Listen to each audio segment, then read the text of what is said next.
Shalom, shalom. It's your real Hebrew Israelites coming to you week in, week out. Prophesy the downfall of America and teach the hopeful elect. First thing I want to do is give all praises, honor, and glory to YAHAWAH'S. Double honor to the apostles and elders of Great Millstone. Salutation to you brothers pushing this word with truth, sincerity, and with charity. Alright? If you ain't scared of the weapons of YAHAWAH'S, which is the nuclear missile, just watch.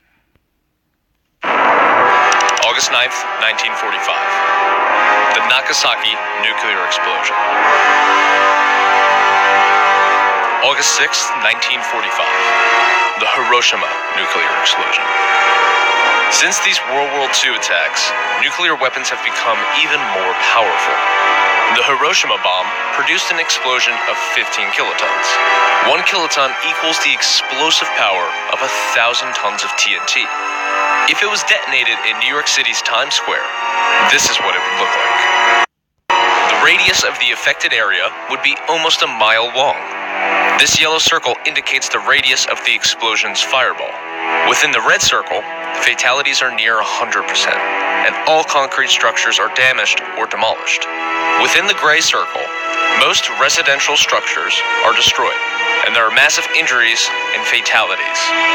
The orange circle indicates the area in which third-degree radiation burns occur. But the sheer destructive power of that explosion pales in comparison to the largest thermonuclear weapon currently in the United States arsenal, the B-83. Created in the late 1970s, the B-83 can produce an explosion of up to 1,200 kilotons, which is 80 times the Hiroshima explosion. That's the explosive power of 1.2 million tons of TNT. If dropped on New York City, the radius of the affected area would be over 7 miles. Then, there's the 1954 Operation Castle Bravo, the largest nuclear bomb ever tested by the United States. It produced a 15,000 kiloton explosion, which is over 1,000 times more powerful than the Hiroshima bomb. If detonated in New York City, the radius of the affected area would be over 21 miles. But there's even one more powerful than that. On October 30th, 1961, the Soviet Union tested the Tsar Bomba.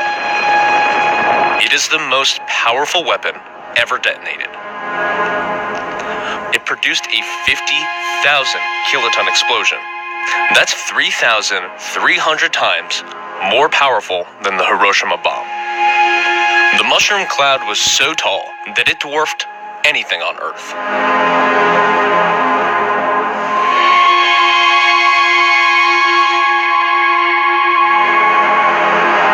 If dropped on New York City, the radius of the affected area would be over 31 miles.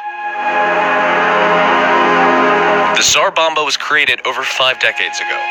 Today, there are an estimated 14,900 nuclear weapons in the world. If not for the Partial Nuclear Test Ban Treaty of 1963, we might have even more powerful bombs today.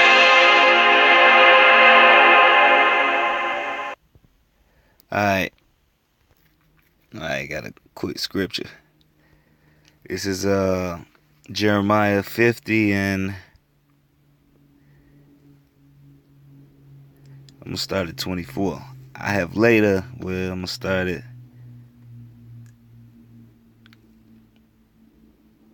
at 23.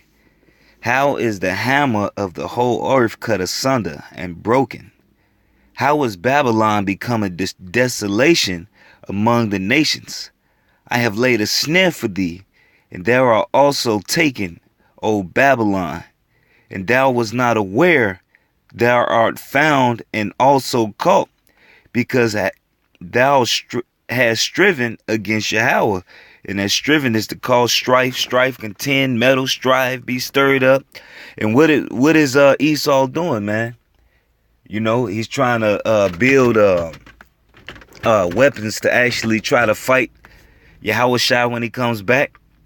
You know, trying to now they recruiting people to fight an alien force, you know, getting paid like 100,000 a year. You know what I mean? They're actually doing things. What else are they doing? Blaspheming the name. You know, the condition. Look at the condition that the Israelites in today, all because of Esau. It said Yahweh has opened his armory and has brought forth the weapon of his indignation for this work. This is the work of Yahweh of hosts in the land of the Chaldeans. You know, it said, come up against her for the uttermost border, open her storehouses, cast her up as heaps, and destroy her utterly. It says, let nothing be left. It says, slay all her bullocks, let them go down to the slaughter. Woe unto them, for their day is come, the time of their visitation. All right. So those missiles are actually a part of the weapons of the Lord's indignation. You know. All right. This is Isaiah 13 and 5. They come from a far country, from the ends of heaven, even Yahweh, and the weapons of his indignation to destroy the whole land. So how's they shot out? They like a missile. You can shoot it from one end to the land, from one end of earth to another. You know. So shit. If you ain't scared of that, man, and then on top of the Lord's Spirit being in those missiles, you know. So if you ain't scared, you better get scared, you know, because that destructive capability of those missiles is phenomenal, you know, and it's gonna carry out the work that he set forth for it, you know. So with that, all praise and honor and glory to YAHAWAH'S. A double honor to the apostles and elders of Great Millstone. A salutation to you brothers pushing this word with truth, sincerity, and with charity. Shalom.